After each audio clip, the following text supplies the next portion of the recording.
এই সিদ্ধান্তের মাধ্যমে বিএনপি তাদের রাজনৈতিক কফিনে পেরেক মেরে দিল।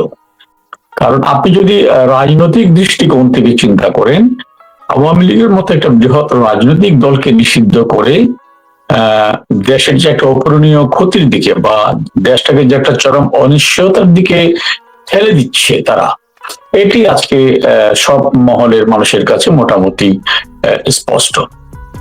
আমি যেটা মনে করি, আপনি বাংলাদেশ আওয়ামী লীগের কেন্দ্রীয় কমিটির নীতি নির্ধারক কমিটির ত্রাণ ও সমাজ কল্যাণ সম্পাদক, আপনি যে কথাটা বললেন যে আওয়ামী লীগকে নিষিদ্ধ করার অর্থ হলো বাংলাদেশে অস্থিতিশীল পরিস্থিতি অথবা এটা গ্রহণযোগ্য নয়। এই সরকার কেন, তারা তো আওয়ামী লীগকে একেবারেই মনে করছে যে আপনাদের কোনো শক্তিই নেই, বাংলাদেশের শতভাগ মানুষ আওয়ামী লীগকে বিরোধিতা করছে। এ বিষয়ে যদি আপনি বিস্তারিত বলেন। আমি দুঃখিত, আপনার কথাতে আমি জাম করেছিলাম। এটা যে কত বড় একটা হাস্যকর তামাশাপূর্ণ কথা, এটি তো প্রমাণ যে শতভাগ মানুষ চায়। তাহলে আপনি আসলে এত বিষয় এখানে আছে যে আপনি আওয়ামী লীগকে নিষিদ্ধ করার সাথে সাথে আপনি সোশ্যাল মিডিয়ার দিকে তাকান, লক্ষ লক্ষ মানুষ আমি আওয়ামী লীগ নিজের ছবি দিয়ে জানান দিচ্ছে। ইভেন আপনি দেখেছেন যে একজন কূটনীতিক, যিনি কোনো রাজনীতি করতেন না, তিনি বলছেন যেহেতু আওয়ামী লীগকে নিষিদ্ধ করা হয়েছে সেহেতু আমি এখন থেকে আওয়ামী লীগ করবো। এখন আওয়ামী লীগ নিপীড়নের মধ্যে আছে, নির্যাতনের মধ্যে আছে ভয়াবহভাবে। এর মধ্যে আপনি দেখছেন সমাজের নানা স্তরের মানুষ এখন বলছে যে আগে আমরা আওয়ামী লীগ করতাম না, এখন আমরা আওয়ামী লীগ করবো। মানে এটা এমন নয় যে নিষিদ্ধের প্রতি প্রেম। আমি এই সহজ কথা বলার পক্ষে না, আমি মনে করি এটা তাদের উপলব্ধি। এর মাধ্যমে তারা বাংলাদেশকে শুধু অস্থিতিশীল পরিস্থিতির দিকে ঠেলে দিচ্ছে না, বাংলাদেশকে আবার একটি অকার্যকর রাষ্ট্রে পরিণত করার জন্যই তারা এটি করছে। এবং এটি যে কোনোভাবেই সম্ভব নয়, কশ্চিন কালেও যে তাদের এই স্বপ্ন বাস্তবায়িত হবে না, এটা যে কেবলই দিবা স্বপ্ন থেকে যাবে, এটা ইতিহাসের পরতে পরতে অনেক দৃষ্টান্ত কিন্তু আছে দস্তগীর ভাই। আমি সে দৃষ্টান্ত একটার পর একটা টানলে আপনার 140-50 মিনিটে শেষ করা যাবে না।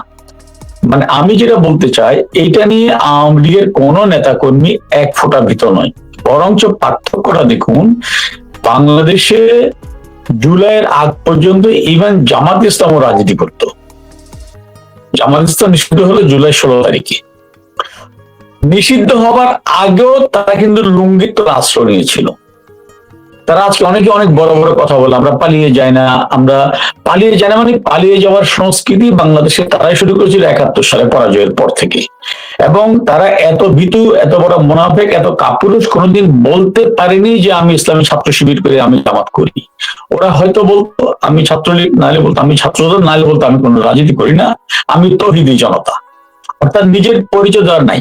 আর পক্ষান্তরে আপনি দেখুন, আওয়ামী লীগকে নিষিদ্ধ করার পরে সোশ্যাল মিডিয়ায় যে ঢেউ আমি আওয়ামী লীগ, এই যে একটা ভয়েস, এটা একটা প্রতিবাদী, এটা গর্জে ওঠা, এটি প্রমাণ করে যে আওয়ামী লীগের শক্তিটা কত গভীরে। যেখানে জানে যে আওয়ামী লীগ করি বললে 4 থেকে 14 বছরের জেল হবে, তবু মানুষের যে প্রতিভা, এটাকে কিন্তু পৃথিবীর কোনো শক্তি দমাতে পারে না। এটা আমি যেটা মনে, সুতরাং আমি মনে করি যে এটি এর মাধ্যমে আপনি লিখে রাখেন, আপনি লিখে রাখেন, আমি আবার বলছি, আই রিপিট, এই সিদ্ধান্তের মাধ্যমে বিএনপি তাদের রাজনৈতিক কফিনে পেরেক মেরে দিল। তারা তাদের রাজনৈতিক ইতিহাসকে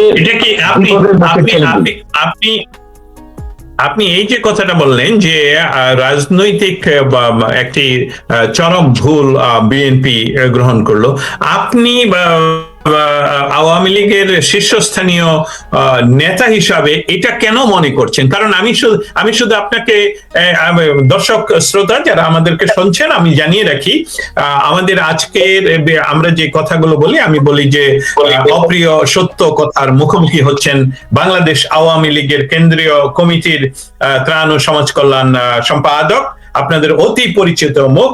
তিনি আমার কথাগুলো গ্রহণ করছেন, যদিও কথাগুলো অপ্রিয়। এবং উনি উত্তর দিচ্ছেন, তার জন্য আমি ধন্যবাদ জানাই। আপনাদের প্রশ্ন থাকলে আপনারা জানাবেন। আপনারা যখন ক্ষমতায় ছিলেন তখনও তো আপনারা মনে করেছিলেন, বা অনেকে ভাবে, বা বিএনপি বলে যে আপনাদের মনে করেছিলেন যে বিএনপি কোনো শক্তিই নয়, যে তারা কখনো আবার ক্ষমতায় ফিরে আসতে পারবে। ঠিক একই কথা এখন আপনি বলছেন যে বিএনপি ভুল করছে, যে তাদের পেরেক মেরে দেওয়া। এটা যদি একটু নেতা হিসাবে, কেন্দ্রীয় নেতা হিসাবে ব্যাখ্যা করতেন আপনাদের অবস্থা, আপনি দেখুন, তাহলে আমার দর্শক আমি একটা কথা আপনাকে বলি। এটা হচ্ছে কি, আপনি আমেরিকার মতো দেশে আছেন, আপনি জানেন যে পৃথিবীর কোন দেশে সেই দেশের সংবিধান পরিপন্থী কোনো আইন হতে পারে না। সেটা আইন হলো, সেই আইনটা কিন্তু কোর্টে গেলে বাতিল হয়ে যায়। আর আওয়ামী লীগ নিষিদ্ধ করা, এটা টোটালি সংবিধান পরিপন্থী একটা বিষয়। আমাদের সংবিধানের 26 ধারা সেটা অ্যালাউ করে না। হ্যাঁ, তো এই আইনটি অটোমেটিকলি কোর্টে গেলে বাতিল হয়ে যাবে। হ্যাঁ, নাম্বার 2, হ্যাঁ আপনি বলতে পারেন যে তারা তো কোর্ট কন্ট্রোল করবে, হ্যাঁ করবে, কিন্তু কাহা তক পারে, কতক্ষণ পারবে? জনরোষ, জনরোষ কাকে বলে তারা যদি এটা বুঝতেন তাহলে তারা এই সিদ্ধান্তে যেতেন না। নাম্বার 2, আপনি দেখুন, বিএনপির মহাসচিব ছোট মোটো নেতা নয়, তিনি প্রকাশ্যে বলেছিলেন যে কোন রাজনৈতিক দল নিষিদ্ধ করাতে বিএনপি সমর্থন করে না। এবং বিএনপির যে আজকে যিনি আইনমন্ত্রী, তিনি বলেছিলেন যে আমরা আওয়ামী লীগ নিষিদ্ধ হোক সেটা চাই না, কারণ এটা বেআইনি। উনি কিন্তু বর্তমান আইনমন্ত্রী। তাহলে বিএনপি কি সে কথাগুলো তখন শুধু মানুষের সাথে প্রতারণা করার জন্য বলছিলেন? এই কথাগুলো আজ কিন্তু মানুষের মুখে মুখে আলোচিত হচ্ছে। আরেকটা সংকটটা দেখুন, বাংলাদেশে আজকে কেন আমি বলছি যে তারা শেষ প্যারেকটি মারলো, একটি রাজনৈতিক দলের কাজ কি? একটি রাজনৈতিক দলের কাজ হচ্ছে প্রথমে তাদেরকে যেভাবে হোক, তারা ভোটে নির্বাচিত, তাদের যে ভোটার, তাদের যে জনগণ, আগে তাদের সমস্যাগুলো সমাধান করা, এবং তারা কি চায় সেটাকে মাথায় রেখে সে অনুযায়ী কাজ করা। বিএনপি কি এর ধারে কাছে আছে?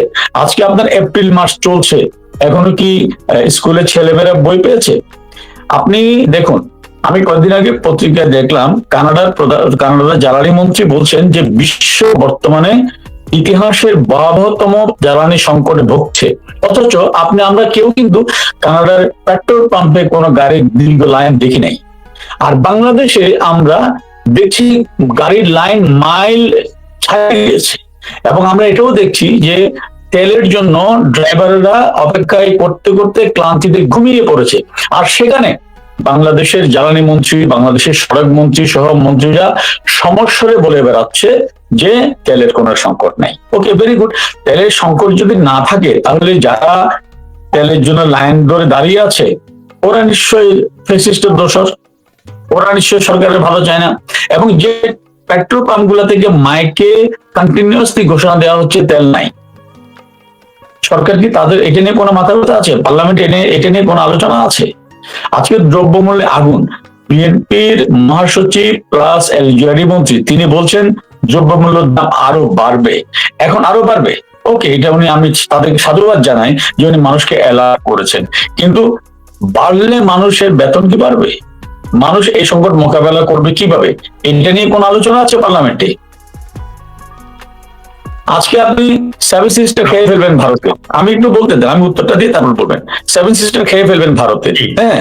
এখন আপনি বলছিলেন যে ওই পাইপলাইন দিয়ে আজকে ভারত আপনাকে সহযোগিতা করছে, তো এখন আপনার দেশ বেচা হয় না, এটা নিয়ে পার্লামেন্টে কোনো আলোচনা আছে? শেখ হাসিনা যখন এই পাইপলাইন করেছিলেন আসাম থেকে, তখন বলা হয়েছিল যে শেখ হাসিনা বাংলাদেশে সবকিছু ইন্ডিয়া পাঠানোর জন্য সেটা করা হচ্ছে, এখন তো আসছে, তো এটা নিয়ে কোনো পার্লামেন্টে আলোচনা আছে? গ্যাস নাকি পাঠিয়ে দেবে, গ্যাস চলে যাবে, কিন্তু এখন ওখান থেকে আসছে তেল, এটা নিয়ে পার্লামেন্টে কোনো আলোচনা আছে? গত কয়েকদিন আগে পত্রিকা দেখলাম, সোশ্যাল মিডিয়া নয়, যে গ্রামে মানুষ আপনার মোমবাতি আর হেজাল জ্বালিয়ে মাছ এবং তরি তরকারি বিক্রি করতেছে, বিদ্যুৎ নাই মানুষের। এটা নিয়ে সরকারের পার্লামেন্টে কোনো আলোচনা আছে? বঙ্গবন্ধু কন্যা 9 লক্ষ ভূমিহীনকে বাড়ি দিয়েছিল, মাথার উপর ঠাই দিয়েছিল, সেগুলো দখল করে বিএনপি যুবদলের সন্ত্রাসীরা সেগুলো তাদেরকে ভাড়া দিচ্ছে। এই অসহায় মানুষের এই সংকট নিয়ে পার্লামেন্টে কোনো আলোচনা আছে? বিশ্বব্যাংক গতকাল আশঙ্কা প্রকাশ করে যে আগামী কিছুদিনের মধ্যে 10 লক্ষের বেশি মানুষ চরম দারিদ্র সীমার নিচে চলে যাবে। সেই সংকট মোকাবেলা নিয়ে পার্লামেন্টে কোনো আলোচনা আছে? তারা আলোচনার দুইটা, আওয়ামী লীগ নিষিদ্ধ করো এবং জুলাই সনদ বাস্তবায়ন করো। জুলাই সনদ ছিল নাকি জুলাই সন্ত্রাসী ছিল নাকি জুলাই জঙ্গি হামলা ছিল? আচ্ছা, এটা তো আমার বক্তব্য না। মন্ত্রী জুলাইয়ের অন্যতম যোদ্ধা আসিফ সাহেব কি বলেছেন? ডিপ স্টেট থেকে আমাদেরকে 5 বছর ক্ষমতায় থাকার প্রস্তাব দেওয়া হয়েছিল, এরপরও কি কারো কোনো সন্দেহ থাকতে পারে এটা কি আন্দোলন ছিল নাকি কনস্পিরেসি ছিল? হ্যাঁ, এটাও ঠিক, as a political party, as a government party এই কনস্পিরেসি সম্পর্কে সচেতন হতে না পারা, সচেতন হতে ব্যর্থ হওয়া, প্রতিরোধ করতে ব্যর্থ হওয়া, মোকাবেলা করতে ব্যর্থ হওয়া, এটা আমাদের ব্যর্থতা। কিন্তু এটা আন্দোলন ছিল না। এবং আমি বলি, আজকে আবু সাইদের হত্যার জন্য 2 জনকে ফাঁসি, বিভিন্ন জনকে নানা মেয়াদে কারাদণ্ড দেওয়া হয়েছে। এটা কি আগের লিখিত রায় নয়? কারণ একটা মানুষের শাস্তি হবে এভিডেন্সের ভিত্তিতে। আমি আদালত নিয়ে কোনো কথা বলতে চাই না, কিন্তু এভিডেন্সের ভিত্তিতে সেখানে ময়না তদন্তে বলা হয়েছে যে তার কে গুলি করে হত্যা করা হয়নি, তাকে পেছন থেকে আঘাত করে হত্যা করা হয়েছে। তারপরে এই রায়, এটা নিয়ে কোনো আলোচনা আছে? এই জন্য বলছি, আমি কথাগুলো এই জন্য বলছি, বিএনপি যদি তাদের, আমি ধরে নিলাম তাদেরকে মানুষ ভোট দিয়েছে, যারা ভোট দিয়েছে তাদেরকে নিয়ে যদি বিএনপি পার্লামেন্টে কথা বলতো, তারাই যদি বলতো আওয়ামী লীগ নিষিদ্ধ করো, তাহলে এটা হয়তো যুক্তিসহ হইতো। কিন্তু সেটা কি হয়েছে? যদিও বা এই ভোট নিয়ে অনেক কথা আছে, এতদিন তো আওয়ামী লীগের ভোট নিয়ে তারা সমালোচনা করে নাই, এমন কোনো কিছু নেই, যা খুশি মনের মাধুরী মিশিয়ে বলেছিল। আজকে এই ভোটটা কেমন হয়েছে প্রসঙ্গক্রমে আসছে, সেটা আমার আওয়ামী লীগের দাবি না। এই ভোট কেমন হয়েছে সে সম্পর্কে মাস্টার মাইন্ড জঙ্গি মাহফুজের বক্তব্য হচ্ছে কি ভাগাভাগির নির্বাচন। এই ভোট কেমন হয়েছে সেই সম্পর্কে জামাতের মহাসচিবের বক্তব্য হচ্ছে ইতিহাসের সেরা ইলেকশন ইঞ্জিনিয়ারিং এর নির্বাচন। এই ভোট কেমন হয়েছে সেটা নিয়ে টিআইবির প্রতিবেদন হচ্ছে 12.5% ভোট আগের দিন সন্ধ্যায় হয়ে গিয়েছে, 24% ভোট জাল হয়েছে। ধরে নিলাম তবু একটা নির্বাচন, তো তারা যাকে ভোট দিয়েছে তাদের সংকট মোকাবেলা, তাদের সমস্যার সমাধান করার কোন আলোচনা আপনি কোথাও দেখেছেন? আপনি বলছেন কি 20,000 কিলোমিটার খাল খনন করবেন, কেন? কৃষি উৎপাদন বাড়ানোর জন্য। দ্যাটস গুড ভাই, কৃষি উৎপাদন বাড়ানোর জন্য 77 সালে খাল খনন করা হয়েছিল, এখন পৃথিবীর কোনো দেশে খাল খনন করে না। আপনি এখন সেখানে আধুনিক প্রযুক্তির সমাবেশ ঘটাবেন যাতে উৎপাদন 1 বার 2 বার 3 বার 4 বার করা যায়। That's call. আমিনুল ইসলাম ভাই, আমি আমি আমি আমি শুধু সংযোগ করতে চাই যে একজন ব্যক্তি 17 বছর ব্রিটেনে, লন্ডনে অবস্থান করে উনি 50 বছর আগের কুদাল নিয়ে নামলেন কেন মাঠে? আমি আজীব মামলা, আমি সেটা বললাম, এটা আজীব মামলা না। আপনি বলছেন কি এই মেট্রো রেলে ঢাকার 16 থেকে 18% মানুষ চড়ে, এই জন্য এটা অপ্রয়োজনীয়। ভাই হোয়াট দ্য হেল, আপনি 17 বছর কি করলেন লিডার? তাহলে তো বিমানে তো বাংলাদেশের 0.1% মানুষ চড়ে না, তাহলে বিমানটা বন্ধ করে দেন। ঢাকা বিশ্ববিদ্যালয়ে তো বাংলাদেশের 1% স্টুডেন্ট পড়াশোনা করে না, বন্ধ করে দেন। আমেরিকার হার্ভার্ড, আপনার অক্সফোর্ড, ওখানে তো ওই দেশের 1% স্টুডেন্ট চান্স পায় না, তাহলে ওটা বন্ধ করে দেন। এই লন্ডনের পাতাল রেল কত পার্সেন্ট মানুষ ব্যবহার করে, যেটা সবচেয়ে এই যদি হয় একজন মানুষের থিঙ্কিং লেভেল, আপনি ওই থিঙ্কিং লেভেল দিয়ে আপনি ধ্বংসাত্মক কিছু করতে পারবেন। আওয়ামী লীগকে নিষিদ্ধ করতে পারবেন আইনের শৃঙ্খলায়, কিন্তু ভাই এইভাবে আইন দিয়ে রাজনীতি হয় না। আইন দিয়ে রাজনীতি হলে বঙ্গবন্ধু ফাঁসি হয়ে যেত পাকিস্তান আমলেই।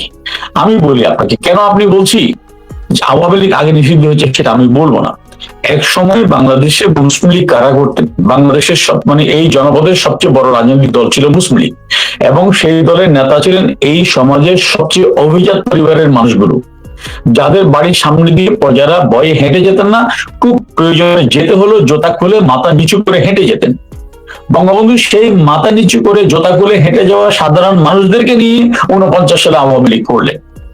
আপনি দেখুন মাত্র 5 বছরের মাথায় ক্ষমতার 1 লক্ষ মাইল দূরে থেকে এই সাধারণ কৃষক শ্রমিক প্রজা, যারা সামন্ত প্রভুদের বাড়ির সামনে বয়ে হাঁটতো না, তাদেরকে নিয়ে একটি রাজনৈতিক দল করে তিনি 5 বছরের মাথায় সে মুসলিম লীগকে ভূমিধস পরাজয়ের স্বাদ দিলেন। আচ্ছা, মুসলিম লীগকে বাংলাদেশে কেউ নিষিদ্ধ করেছে? কোথায় এখন মুসলিম লীগ? ইভেন যুদ্ধ অপরাধের দায়ে দণ্ডিত জামাত, সেই দলটার জন্ম পাকিস্তানে। পশ্চিম পাকিস্তানে এই দলকে কেউ নিষিদ্ধ করেছে? কোথায় পশ্চিম পাকিস্তানে জামাত আজকে? বাংলাদেশে জামাত কেউ নিষিদ্ধ করেছে? বোর্ডালে সিট পায় 2টা বা 3টা, বা বিএনপি করলে 15-16টা। এটাই তো বাস্তবতা। বাংলাদেশের লেফটি রাজনীতি যারা করে তাদেরকে কেউ নিষিদ্ধ করেছে? এক সময় স্বাধীনতার পরেও বাংলাদেশে আওয়ামী লীগের পরে অনেক বড় রাজনৈতিক দল ছিল, ন্যাপ ভাসানী, ন্যাপ মুজাফফর, জাসদ, কমিউনিস্ট পার্টি, এগুলো। ওদের কাউকে কেউ নিষিদ্ধ করেনি। আজকে কোথায়? আর আওয়ামী লীগকে বারবার নিষিদ্ধ করেছে, আর আওয়ামী লীগ কোথায়? এরপরও কি বুঝে বলার দরকার আছে যে আওয়ামী লীগকে আপনি আইনের জাতা কোলে অথবা আইনের শৃঙ্খলে আবদ্ধ করতে চেষ্টা করবেন, কিন্তু এটা বুমেরাং হবে। আপনি আপনি সুন্দর করে ব্যাখ্যা করেছেন, অসংখ্য ধন্যবাদ এই বিষয়টাকে পরিষ্কার করার জন্য এবং এই হার্ড প্রশ্নটা নেওয়ার জন্য। আপনাকে আরেকটি প্রশ্ন একজন করেছেন আমাদের অনলাইনে, এবং সেই সাথে আমিও যুক্ত করতে চাই আসলে এই প্রশ্নটাই। উনি বলছেন, বদিরুজ্জামান বদরুল, দস্তগীর ভাই, আওয়ামী লীগ এখন কি করবে আমিনুল ইসলাম ভাইয়ের কাছে জানতে চাই। সংক্ষেপ কিন্তু খুব স্ট্রেইট, খুব শক্ত প্রশ্ন। খুবই চমৎকার প্রশ্ন, খুবই চমৎকার প্রশ্ন। হ্যাঁ, আওয়ামী লীগ আমি মনে করি যে কোনো কিছুর জন্য আপনাকে একটা কথায় বলো না, রেগে গেলেন তো হেরে গেলেন। ওরা আমাদের রাগাতে চাই। আপনার মনে থাকার কথা, ইউনূস জবরদস্তি করে ক্ষমতা দখল করার পরে সে খুব পরিকল্পিতভাবে চেয়েছিল দেশের গৃহযুদ্ধ বাঁধার জন্য, এবং গৃহযুদ্ধ বাঁধানোর জন্য সে বঙ্গবন্ধুর 32 নম্বরে হামলা থেকে শুরু করে আওয়ামী লীগের একজন তৃণমূলের সমর্থকের বাড়িতেও লুটপাট করেছে, অগ্নিসংযোগ করেছে একটা গৃহযুদ্ধের জন্য। কিন্তু বঙ্গবন্ধু কন্যা এই জায়গায় অত্যন্ত দায়িত্বশীলতার পরিচয় দিয়ে সমস্ত মাঠ তিনি সহ্য করেছেন। তিনি গৃহযুদ্ধের তিনি চাইলেই কিন্তু বলতে পারতেন যে তোমরা রেসিস্ট করো, ওদেরকে ফেস করো, তাহলে কিন্তু গৃহযুদ্ধটা হয়ে যেত। উনি বলেননি কেন? কারণ হচ্ছে, এটা ছোট্ট গল্প বলি। ওই 2 মাই দাবি করতেছিল পুত্র সন্তান আমার। কোনোভাবেই যখন মা তাদের সন্তানের দাবি থেকে সরে আসছিল না, তখন বিচারক বলছিল যে ওকে, যখন কোনোটাই তোমরা কোনোভাবে দাবি মানছো না, তাহলে আমি 2 ভাগ করে 2 জোড়া দিয়ে দিই। তখন প্রকৃত মা বলেছিল যে না, আমার দরকার নেই, সন্তান ওনাকে দিয়ে দেন। তাতেই বিচারক বুঝে গিয়েছিল প্রকৃত সন্তানকে, প্রকৃত মাকে। এই জায়গায় বাংলাদেশের ক্ষেত্রে আওয়ামী লীগের ভূমিকা প্রকৃত মায়ের জায়গায়। এই জন্য বলছি, ধৈর্য ধরুন। রাজনীতি এটা 100 মিটারের দৌড় নয়। আপনি খুব দ্রুত শুরু করলেন, দ্রুত শেষ করে চ্যাম্পিয়ন হয়ে গেলেন। এটা হচ্ছে marathon, it's long way to go. 49 সাল থেকে আজ অব্দি ইতিহাসের বাঁকে বাঁকে আওয়ামী লীগের উপরে নানা বাধা বিপত্তি, নিপীড়ন, নির্যাতন এসেছে, কিন্তু প্রত্যেকবার আওয়ামী লীগ তাদের নেতৃত্বের দূরদর্শিতা দিয়ে, এই শক্তি দিয়ে কম হয়নি। শুধু আওয়ামী লীগের নেতৃত্বে স্বাধীন বাংলাদেশ আমরা পেয়েছি, এটা বাস্তবতা। তাই আমি ওই ভাইকে বলতে চাই, একটু ধৈর্য ধরুন। আওয়ামী লীগ পথ হারায়নি অতীতে, আওয়ামী লীগ ভবিষ্যতে পথ হারাবে না। টোটাল পরিকল্পনা এখানে আমাদের কিছু কৌশলের কারণে এখানে বলা যাবে না, বাট এটা নিশ্চিত থাকুন, আওয়ামী লীগ হারিয়ে যেতে আসেনি। যে দলটা আওয়ামী লীগ দিতে পারে, সে দল একটি আইনি হুকুমে, আইনি শৃঙ্খলে সে দলকে আটকে রাখা যাবে না। আওয়ামী লীগ পথ হারায়নি, আওয়ামী লীগ তার কার্যক্রম চালিয়ে যাচ্ছে, আওয়ামী লীগ ফিরে আসবে। আওয়ামী লীগ যে কার্যক্রম চালিয়ে যাচ্ছে সেই বিষয়ে আপনার কাছে আমার কিছু প্রশ্ন আছে। তার আগে গত 24 ঘন্টায় বা যখন বাংলাদেশের এই সকল নির্বাচনের যে পার্লামেন্টে ভাগাভাগির পার্লামেন্ট তারা নিজেরই বলছে, আমি সাংবাদিক হিসাবে শুধু রিপিট করছি তাদের কথাগুলো, এবং আপনিও আজকে তুলে ধরলেন। আমি তাদের কথা রিপিট করছি, আমার কথা হ্যাঁ, আপনিও করলেন, আমিও তাদের কথা রিপিট করে বলছি। সেখানে এই আওয়ামী লীগে যোগদানের একটি স্রোত আমি দেখতে পাচ্ছি গত 48 ঘন্টায়। এমনকি প্রাক্তন, আপনিও সেটা মেনশন করেছেন, প্রাক্তন ডিপ্লোমেট সহ আওয়ামী লীগে ডিক্লেয়ার করে যোগদান করছেন। আপনি হলেন আওয়ামী লীগের কেন্দ্রীয় কমিটির সম্পাদক। আপনার কাছে সরাসরি আমার প্রশ্ন, এটা কি স্ট্যান্ডবাজি নাকি এটা সংহতি? আমার যে কোনো উপায় হোক আমাদের গেস্ট এই মুহূর্তে অফলাইনে হয়তোবা কোনো ক্লিক করেছেন, ভুল ক্লিক করেছেন হয়তোবা, উনি তাড়াতাড়ি ফিরে আসবেন। যে কথাগুলো আপনাদের সাথে আমরা আজকে শেয়ার করছি সেই কথাগুলো আমাদের সাথেই থাকুন। উনি ফিরে আসছেন। আমি দেখতে পাচ্ছি যে আপনি ভুল ক্লিক করে চলে গিয়েছিলেন। আমার লাইনটা ড্রপ করেছিল, একটা ফোন আসার কারণে, একসাথে কয়েকটা ফোন ঢোকার কারণে লাইনটা ড্রপ করেছিল। সরি, আমি এটা বুঝতে পেরেছিলাম। আওয়ামী লীগে যোগদানের যে ইয়েটা, আপনি একজন আওয়ামী লীগের কেন্দ্রীয় সম্পাদক হিসাবে এটাকে কি স্ট্যান্ডবাজি হিসাবে নিচ্ছেন নাকি এটা সংহতি? প্লিজ। না না, এটা স্ট্যান্ডবাজি হবে কেন? এটা তো আমি বললাম না, মানুষ তো সব মানুষকে আমি বিবেকহীন বলি না। অনেকে বলে মানুষ ভুলে যায়, আমি কিন্তু সেই পথে না। মানুষ ভুলে না। মানুষ যদি ভুলেই যেত তাহলে 75-এর পরের সময়টা আপনি একটু এক সেকেন্ডে একটু আপনি বিবেচনায় আনুন। 75 থেকে 96, 21 বছর বাংলাদেশের সরকারি প্রত্যেকটা জায়গায় বঙ্গবন্ধু নিষিদ্ধ ছিল, এবং সেই সময়ে বঙ্গবন্ধু হত্যার বিচার চাই এই স্লোগান লেখার কারণে আমি আমিনও গ্রেপ্তার হয়েছিলাম। এবং তখন 15 আগস্ট একটা কুলখানি করতে গেলে বা একটা কাঙালিবোজ করতে গেলেও অনেককে গ্রেপ্তার করা হয়েছে। বঙ্গবন্ধুর জন্য মিলাদ মাহফিল করতে গিয়ে অনেক মৌলানা সাহেব গ্রেপ্তার হয়েছে। হ্যাঁ, কিন্তু মানুষ যদি আওয়ামী লীগকে ভুলে যেত তাহলে তো আবার 96 সালে বঙ্গবন্ধু কন্যার নেতৃত্বে আওয়ামী লীগ ক্ষমতায় আসতো না। আপনি যত সমালোচনা করেন, 96 নির্বাচনটা তো আওয়ামী লীগ ক্ষমতায় থেকে করেনি, ক্ষমতার বাইরে থেকে করেছে। 2008 সালের নির্বাচন আওয়ামী লীগ ক্ষমতায় থেকে করেনি, ক্ষমতার বাইরে থেকে করেছে। মানুষ ভুলে 2001 সালের নির্বাচন, 2001 সালে নির্বাচন আওয়ামী লীগ ক্ষমতা ছেড়ে দিয়ে নির্বাচনে গিয়েছে। 2001 সালে একমাত্র বাংলাদেশের ইতিহাসে ওইবারই প্রথম, একমাত্র বাংলাদেশের ইতিহাসের সর্বপ্রথম যে কোনো রাজনৈতিক সরকার ক্ষমতা পরিত্যাগ করে নির্বাচনে অংশগ্রহণ করেন, তাও ওনাদের হাতে আরো বোধ হয় 30 দিন ক্ষমতায় থাকার ছিল, ম্যান্ডেট ছিল। আওয়ামী লীগ কি করবে, আওয়ামী লীগ কি করবে সেটা আপনি বলে ফেলেছেন। আমরা এখন একটু আন্তর্জাতিক পরিস্থিতি, আপনি আমাকে একটু প্রশ্ন করেছেন, একটু আমি বলি যেটা আপনি জানতে চেয়েছেন যে মানুষ কেন আওয়ামী লীগে যোগ দিচ্ছে সেটা।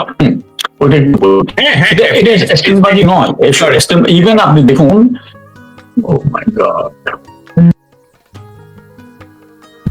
কোন আসে আসলে বলা যায় না। ইভেন আপনি দেখুন 5ই আগস্টের আগেও অনেক আপনার শিল্পী, সাহিত্যিক, সেলিব্রিটি, সাধারণ মানুষ, স্টুডেন্টস যারা এই জঙ্গিদের মিথ্যা প্রচারে বিভ্রান্ত হয়ে তাদের প্রোফাইল লাল করেছিল, এই আন্দোলনে যোগ দিয়েছিল, তাদের মধ্যে একটি সিংহভাগ অংশ আপনি এখন দেখছেন যে তারা রিগ্রেট করছে যে আমরা প্রতারিত হয়েছি, আমাদের সহজ সরল আবেগকে নিয়ে এরা খেলেছে, সো আমরা এটা চাইনি।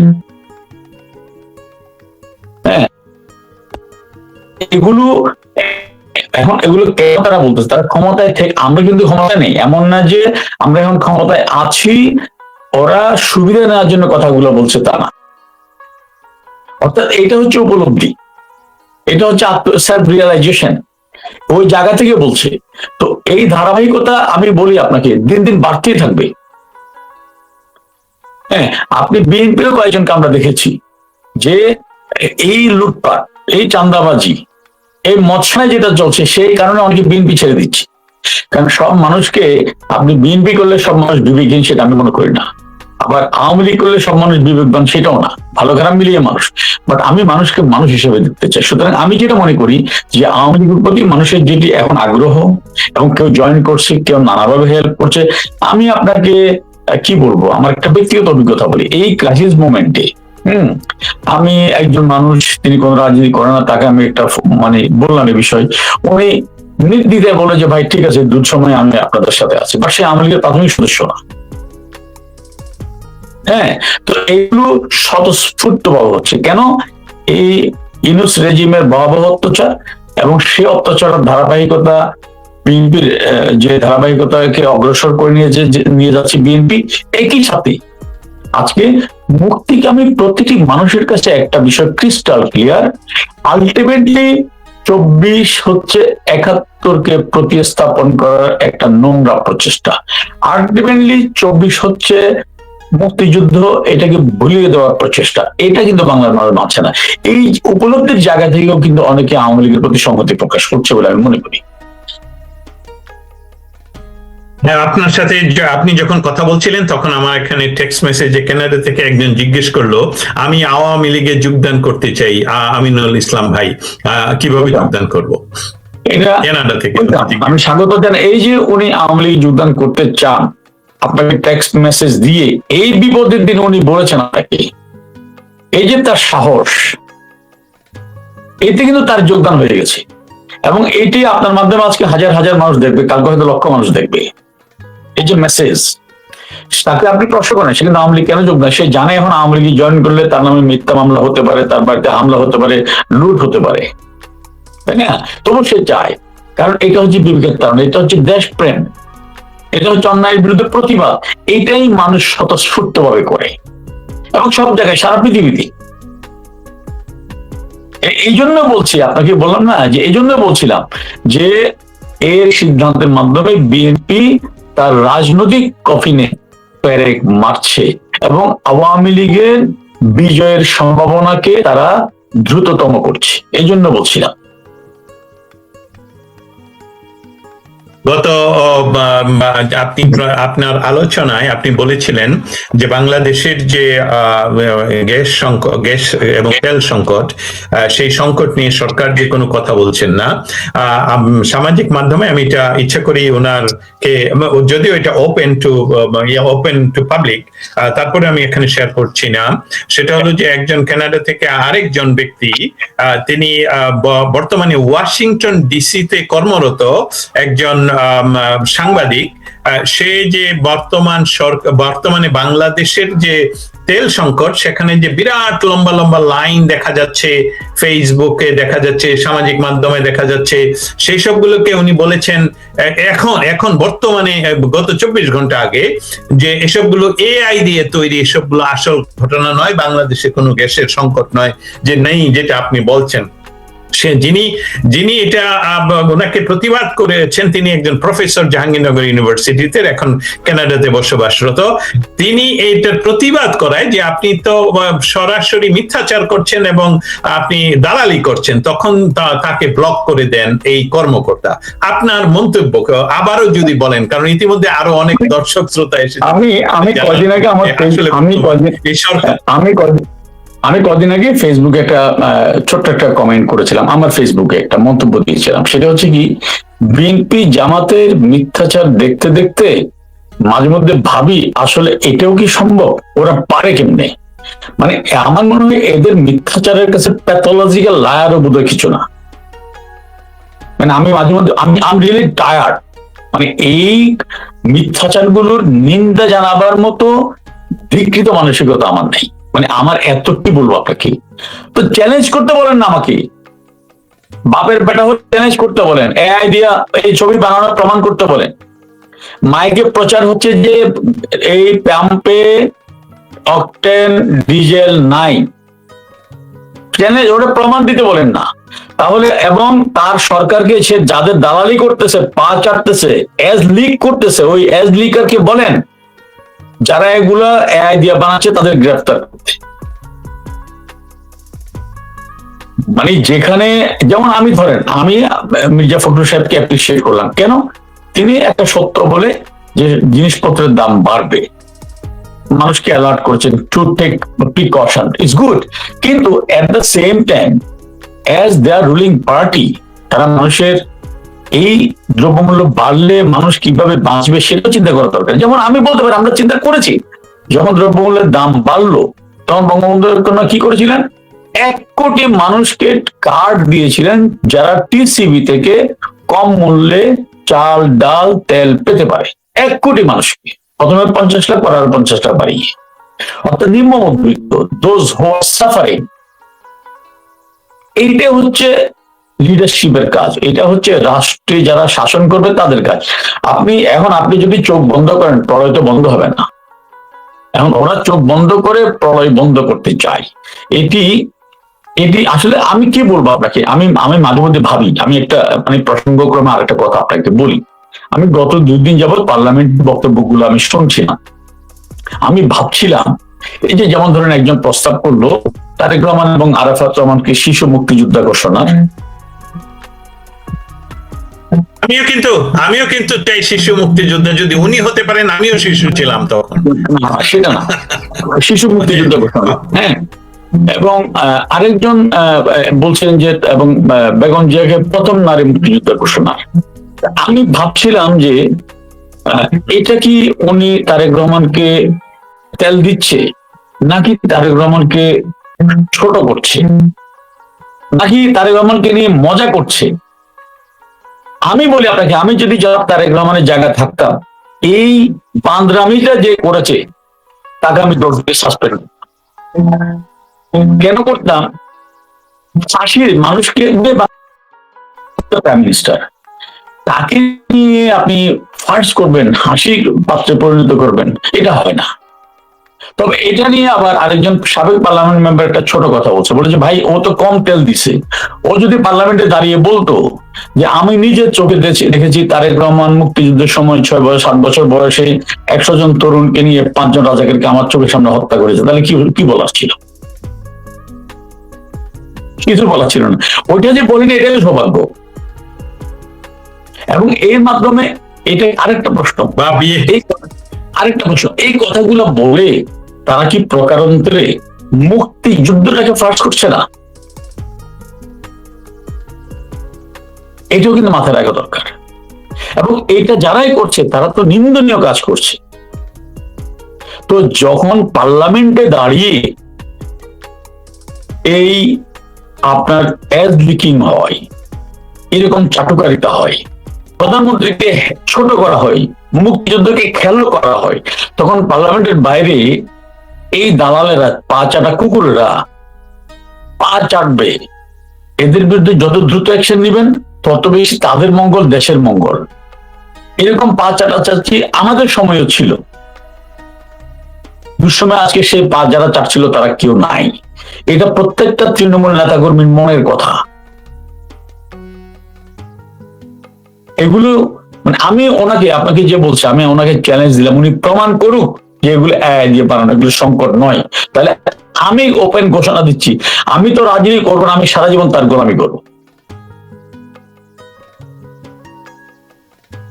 এই বিষয়টা আপনি ক্লিয়ার করে দেওয়ার জন্য অসংখ্য ধন্যবাদ। আমি দর্শক শ্রোতাদেরকে বলছি, বাংলাদেশ আওয়ামী লীগকে নিষিদ্ধকরণের যে অধ্যাদেশ জারি করেছিল অসাংবিধানিক সরকার, সেই অধ্যাদেশকে বর্তমান সরকার, তথাকথিত নির্বাচনের মাধ্যমে যে সরকার অধিষ্ঠিত হয়েছেন তারেক জিয়ার প্রধানমন্ত্রীতে গত কালকে আওয়ামী লীগকে নিষিদ্ধকরণ সেই অধ্যাদেশকে আইনে পরিণত করেন, যার প্রতিবাদে সারা পৃথিবীতে এবং স্পেশালি বলবো বাংলাদেশের হাজার হাজার, বলবো শুধু নয়, শত শত নয়, লক্ষাধিক মানুষ ইতিমধ্যে আওয়ামী লীগে যোগদান করেছে, যেসবগুলোর অনেকগুলো রিসিপ্ট পর্যন্ত আমার কাছে, আমি সাংবাদিক হিসেবে আমাকে অনেক পাঠায়, এটা আমি ব্যক্তিগত দস্তগীর জাহাঙ্গীরকে কেউ কিছু দিচ্ছে না।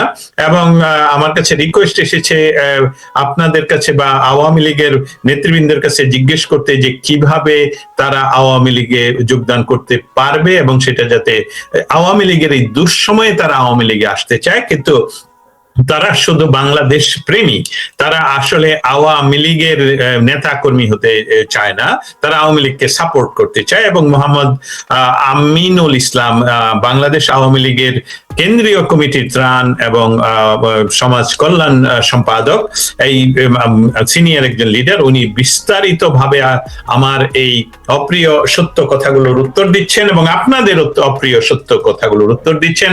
আপনারা সবাই এই লাইভটুকু শেয়ার করে দিবেন, কারণ বাংলাদেশ আওয়ামী লীগ নিষিদ্ধকরণ আইন হওয়ার পর ওয়াশিংটন ডিসি থেকে বাংলাদেশ আওয়ামী লীগের কেন্দ্রীয় কমিটির নেতার প্রথম এই সরাসরি হট সিটে বসা মোহাম্মদ আমিনুল ইসলাম ভাই, আপনাকে নিয়ে এখন আমি একটু আন্তর্জাতিক পরিস্থিতিতে যাব, যেটা খুবই ইম্পর্টেন্ট।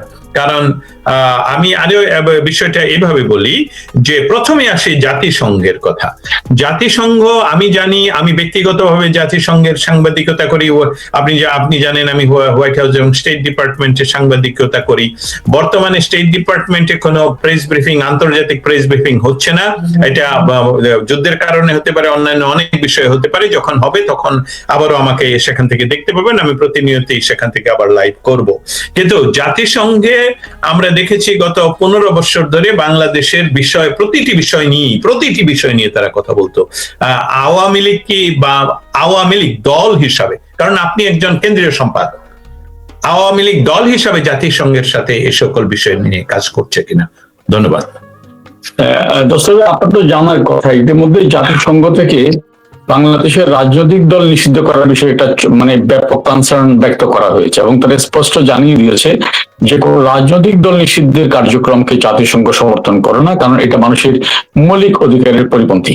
একই সাথে আপনি এটাও জানেন, কিছুদিন আগে বিশ্বের অন্যতম বিখ্যাত একটি আইনি প্রতিষ্ঠান লন্ডন ভিত্তিক, তারা বঙ্গবন্ধু কন্যার বিরুদ্ধে আইসিটি ট্রাইব্যুনালে যে রায় দিয়েছে, সেই রায়কে কন্ডেম করে তাদেরকে কিন্তু আইনি নোটিশ পাঠিয়েছে। এগুলো কিন্তু আমি মনে করি যে আওয়ামী লীগের আন্তর্জাতিক লেভেলে আওয়ামী লীগের অ্যাক্টিভিটিস এর একটা প্রমাণ, এবং এটা দিন দিন বাড়তে থাকবে। কারণ আপনি এটা বাস্তবতা হচ্ছে, আপনার বাংলাদেশ বিশ্বের বাইরের কোনো দেশ নয়, এটা বৈশ্বিক বাস্তবতায় এখন এটা বলা হচ্ছে ইউনিপোলার ওয়ার্ল্ড। এই ওয়ার্ল্ডে আপনি বৈশ্বিক যে ফ্যাক্টর গুলো আছে তাদের সাথে আলাপ আলোচনা করেই আপনাকে কাজ করতে হয়, এবং সেখানে সব সময় একটা গভীর যোগাযোগ রাখতে হয়। তা আমি মনে করি যে সেখানে আওয়ামী লীগের কার্যক্রম চলমান, এবং এটা দিনের পর দিন শক্তিশালী হচ্ছে বলেই আপনার এই ধরনের চিঠিগুলো আসছে। প্রথম দিকে এটা অস্বীকার করার জায়গা নেই। আসলে 5ই আগস্ট পরবর্তী সময়ে এমন একটি ভয়ঙ্কর অবস্থানের মধ্যে আওয়ামী লীগ ছিল যেটা অভাবিতপূর্ব। সে কারণে প্রথম দিকে হয়তো গুছিয়ে ওঠার ক্ষেত্রে আমাদের কিছু সমন্বয়হীনতা ছিল, এবং দিন যত যাচ্ছে তত বেশি আমরা বঙ্গবন্ধু কন্যার নেতৃত্বে এই কাজগুলো পরিচালিত হচ্ছে। এবং এই বিষয়ে আমি নেতা কর্মীদের আশ্বস্ত করতে চাই। এই জন্য শুরুতে বলেছিলাম যে ভয়ের কোনো কারণ নেই, ধৈর্য ধরুন, ইনশাল্লাহ রেজাল্ট হবে।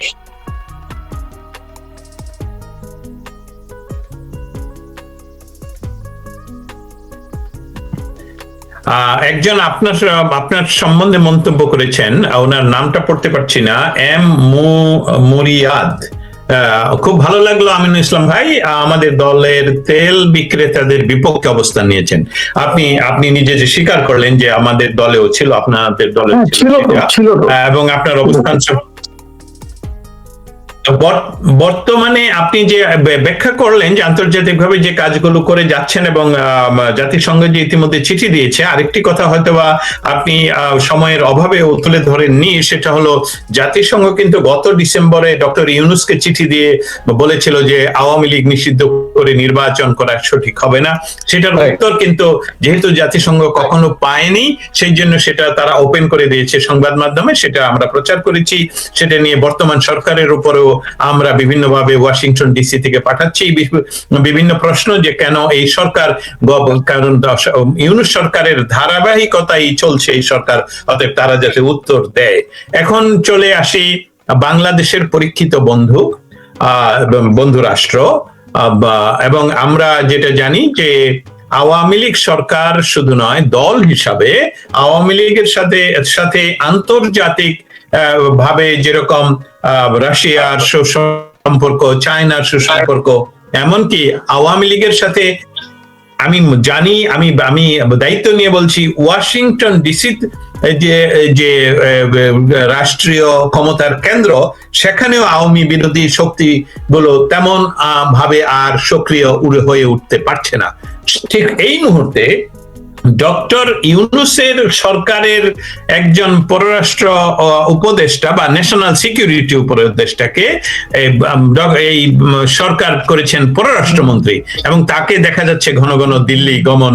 এবং এই বিষয়টা আপনি কিভাবে দেখছেন, বাংলাদেশ আওয়ামী লীগ কিভাবে দেখছে? ধন্যবাদ আপনাকে।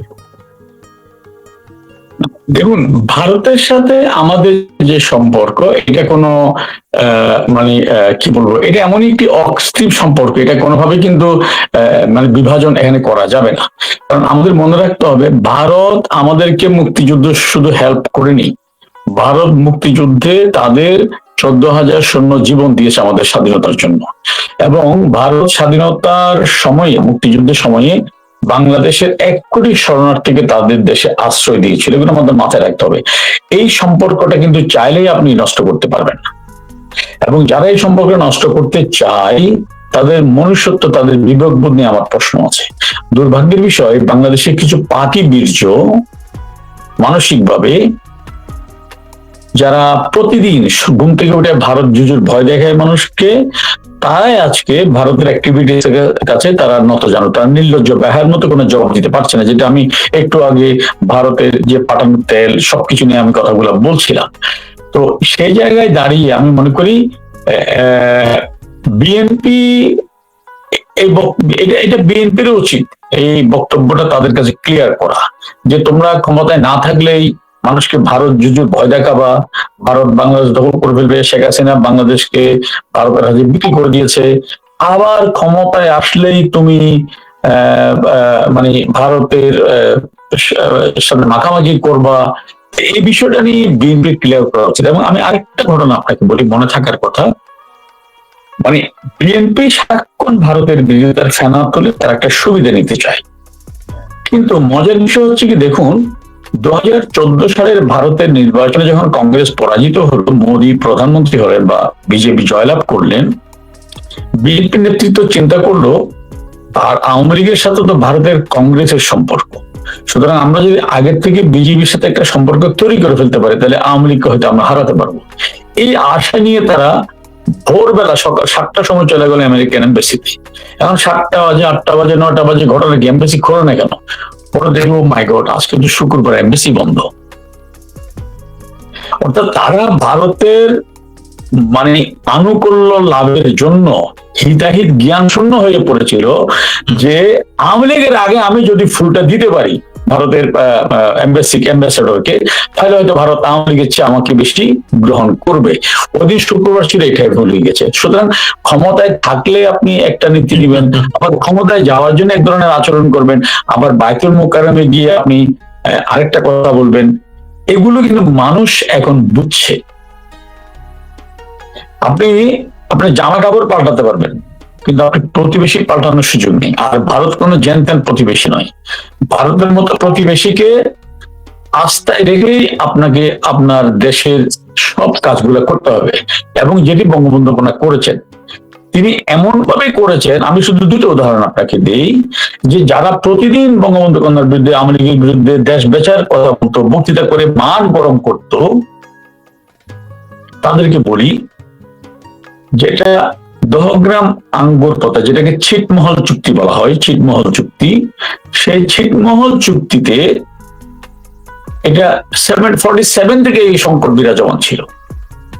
বঙ্গবন্ধু কন্যার অসাধারণ দুতিয়ালি বা ডিপ্লোমেসির কারণে ভারত বাংলাদেশের সাথে বন্ধুত্ব রাখার জন্য তাদের নিজেদের 11,000 একর জমি বাংলাদেশকে দিয়ে দিয়েছে। এবং এই জন্য ভারতকে তাদের সংবিধান সংশোধন করতে, এখন এই জন্য ভারতকে তাদের সংবিধান সংশোধন করতে হয়েছে, তাদের মানচিত্র পাঠাতে হয়েছে। এটার মাধ্যমে শেখ হাসিনা বাংলাদেশকে ভারতের মধ্যে তুলে দিলেন নাকি কিনলেন? এটা একটা। আরেকটা ঘটনা, আমার বক্তব্য না, এটা হচ্ছে কি, মবেস্টার ইউনূসের হ্যাঁ, আরেকটা বক্তব্য হচ্ছে কি, মবেস্টার ইউনূসের বাণিজ্য মন্ত্রীর বক্তব্য, বাণিজ্য উপদেষ্টার বক্তব্য। তিনি বলেছেন ভারত, এই যে ট্রান্সশিপমেন্ট চুক্তি আমরা করলাম, ট্রান্সশিপমেন্ট চুক্তি হবার পরে আবার মানে হই হই রই রব উঠে গেল। কি গেল? গেল গেল গেল দেশ গেল, দেশ গেল, দেশে গেছে না, দিয়ে দিচ্ছে বাংলাদেশ, ইন্ডিয়াকে। কিন্তু আমাদের বক্তব্য না, এই যে মবেস্টার ইউনূসের বাণিজ্য উপদেষ্টার বক্তব্য, ভারত ট্রান্সশিপমেন্ট চুক্তি বাতিল করার কারণে বাংলাদেশে বছরে 2,000 কোটি টাকা ক্ষতি হতো। তার মানে শেখ হাসিনা ওই চুক্তির মাধ্যমে বাংলাদেশের একটা চুক্তিতেই 2,000 কোটি টাকা লাভ করতেন। সুতরাং এখন বিএনপি কে এই বিষয়গুলো ক্লিয়ার করা দরকার, তারা রাজনীতিটা কোন লাইনে করবে। এই যে আপনি বলছেন যে ভারতে তাদের সাথে বর্তমান সম্পর্ক, আমি গতকালও মানে আমার এক বন্ধুর সাথে কথা বলছিলাম, তিনি বলেছেন যে যে উপদেষ্টা থাকলে বিএনপি আলোচনা করবে না বলে শর্ত দিয়েছিল, যে উপদেষ্টার পদত্যাগ চেয়েছিল বিএনপি, বিএনপি কেন তাকে আবার পররাষ্ট্রমন্ত্রী বানালো, কার প্রেসারে বানালো, এগুলো কিন্তু মানুষের মনে এখন প্রশ্ন। তিনি এবং প্রধানমন্ত্রীর অ্যাডভাইজার, ফরেন অ্যাডভাইজার, ওরা যে দিল্লি ছুটে গেলেন, এটা ভারতের বক্তব্য হচ্ছে কি এটা তাদের আমন্ত্রণে যায়নি, প্রধানমন্ত্রী নিজের গরজেই তাদের পাঠিয়েছেন। কেন পাঠিয়েছেন?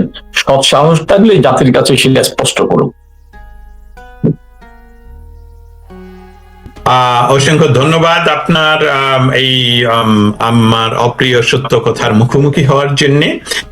দর্শক শ্রোতা, Dastagir Jahangir Washington DC studio the voice থেকে আমরা প্রতিনিয়তই বাংলাদেশের স্পেশালি বাংলাদেশের বর্তমান গণতান্ত্রিক পরিবেশ এবং ডক্টর ইউনূসের মব স্টার মনস্টার সরকারের ধারাবাহিকতাই তারেক সরকার করছে কিনা সেই সকল বিষয়ের উপর আমরা নজর রাখছি, এবং ওয়াশিংটন ডিসিতে সেই বিষয়গুলো নিয়ে আমরা ওয়াশিংটন ডিসিতে যারা ক্ষমতার কেন্দ্রে রয়েছেন, যারা বাংলাদেশের সাথে বা আমি বলবো ইন্দো প্যাসিফিক জোন নিয়ে কথা বলেন, তাদের সাথে আমরা যোগাযোগ রাখছি।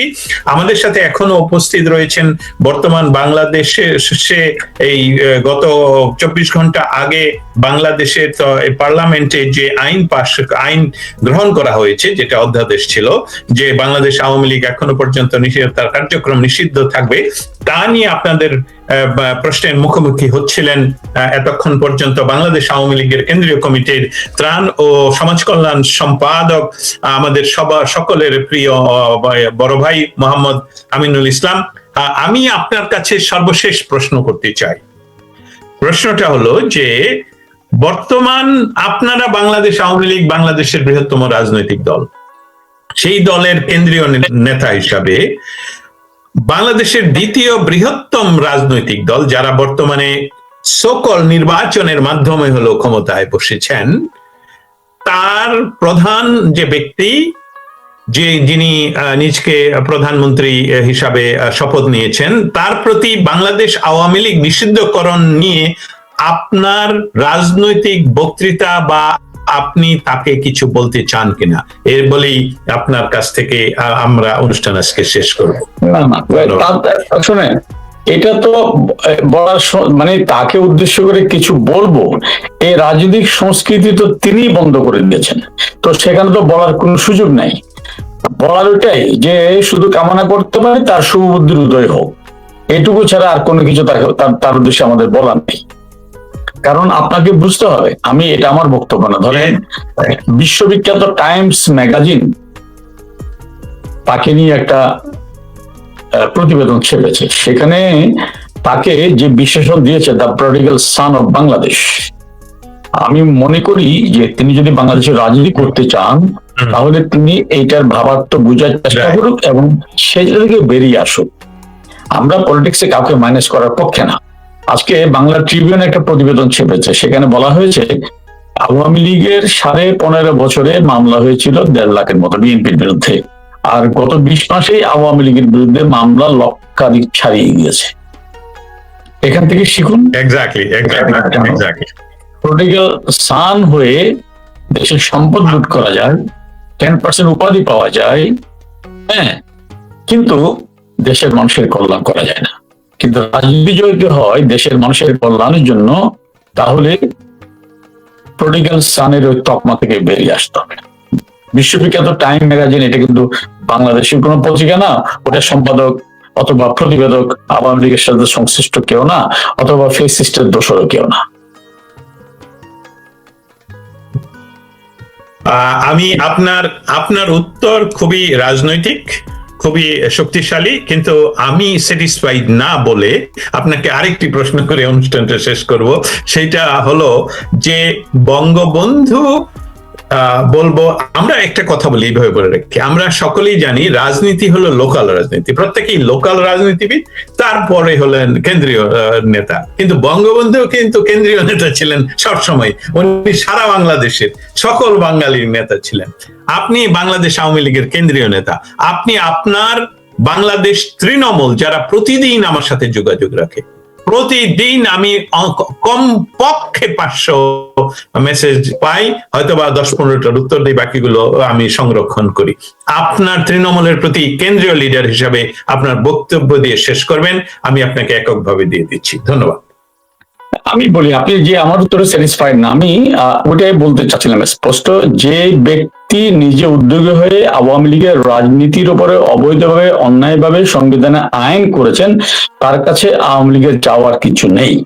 তবে তার উদ্দেশ্যে বক্তব্য হচ্ছে স্পষ্ট এটাই, যেটা শুরুতে বলেছিলাম, এই আইন করার মাধ্যমে বিএনপি তাদের রাজনৈতিক পেরেকে কফিনে পেরেক মেরেছে, এটা থেকে বাঁচার কোনো উপায় বিএনপি নাই।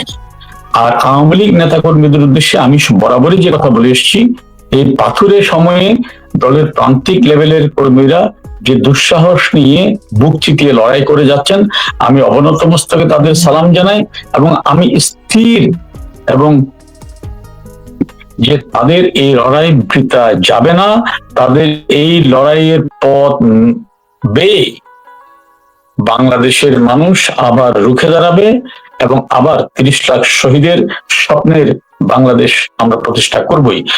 একটা কথা দ্বিধাহীন চিত্তে বলি, এই পরাজিত শক্তি 71-এ পরাজিত হয়েছিল, আবার পরাজিত হবে।